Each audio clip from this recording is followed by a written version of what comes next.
Howdy, y'all. Ever have epiphanies in the shower? I just had one.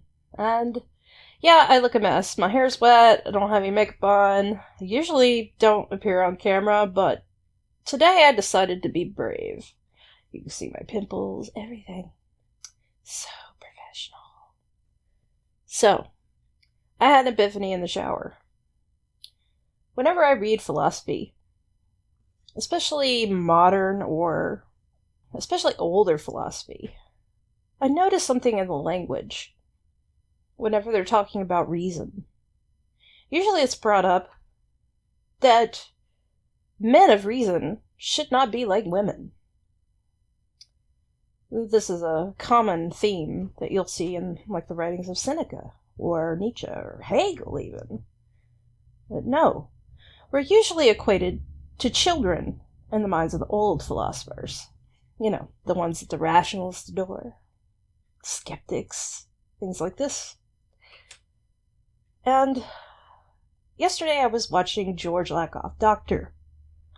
George Lakoff, and he was talking about language and framing and how we associate certain words with certain things, and they're kind of ingrained within us after a while.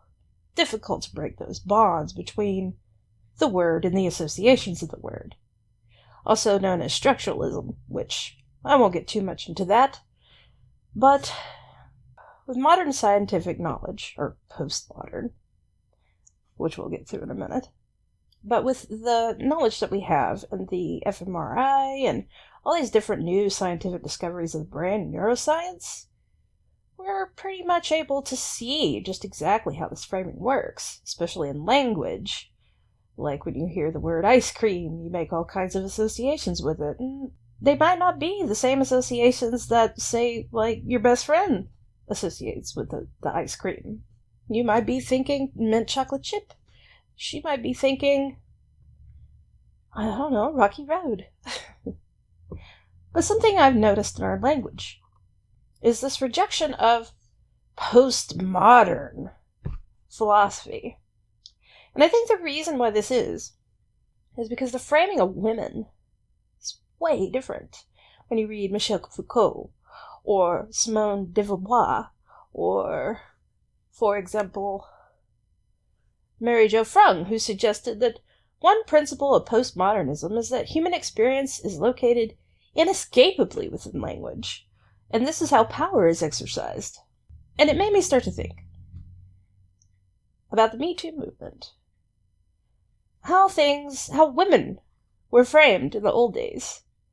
It's not very much different from now. Except there's an enemy to that old framing.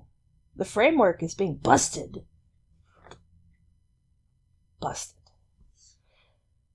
By women speaking out, no longer being equated with children. Women are seen as capable of reason, capable of speaking, but still not being heard.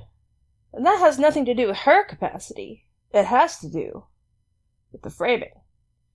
See, this is the way the framing goes. If a woman says, hey, maybe this man should not be on the Supreme Court because, he assaulted me years ago. Back when, we were still silenced. Let me rephrase that. Back when we were silenced into oblivion. We're still silenced, not into oblivion. We make enough noise to irritate people. We irritate the people that proclaim that postmodern thought is the enemy of the West. And why is it the enemy of the West? Well, it seems it's not quite the boys' club as it used to be.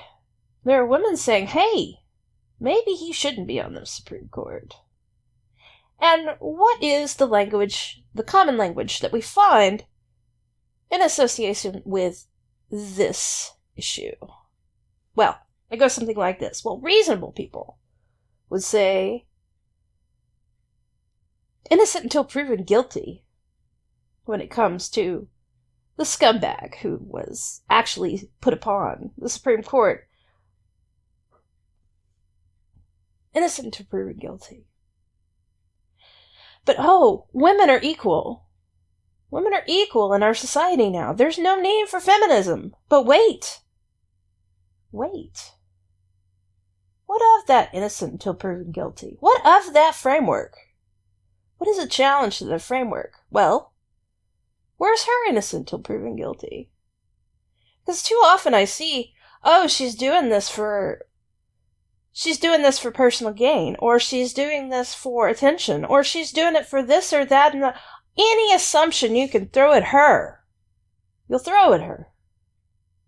When it comes to him, innocent until proven guilty. This is the framework. Why are we held to a different standard? Why are women held to a different standard? Especially in cases of sexual assault where there's not exactly going to be a lot of evidence, especially when you're talking about a victim of trauma who has been shamed by the powerful framework of the words and language we use for probably thousands of years, at least since the time of the old philosophers of Seneca, Nietzsche, Hegel. We're still shoved into that framework. Shoved into the closet. She's hysterical. She's being a child. She's not mature enough. She doesn't have thick skin. She can't be on the internet. If she can't handle critique. By critique, I mean rape threats in the comment sections. She can't handle that. She needs to get thicker skin. It's all her fault. Where's the framework of innocent until proven guilty there? Where's her fault there? She got online? She was on the equal playing field with the men?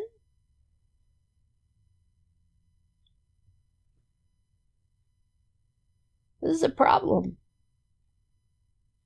We still have a long way to go till we reach equality.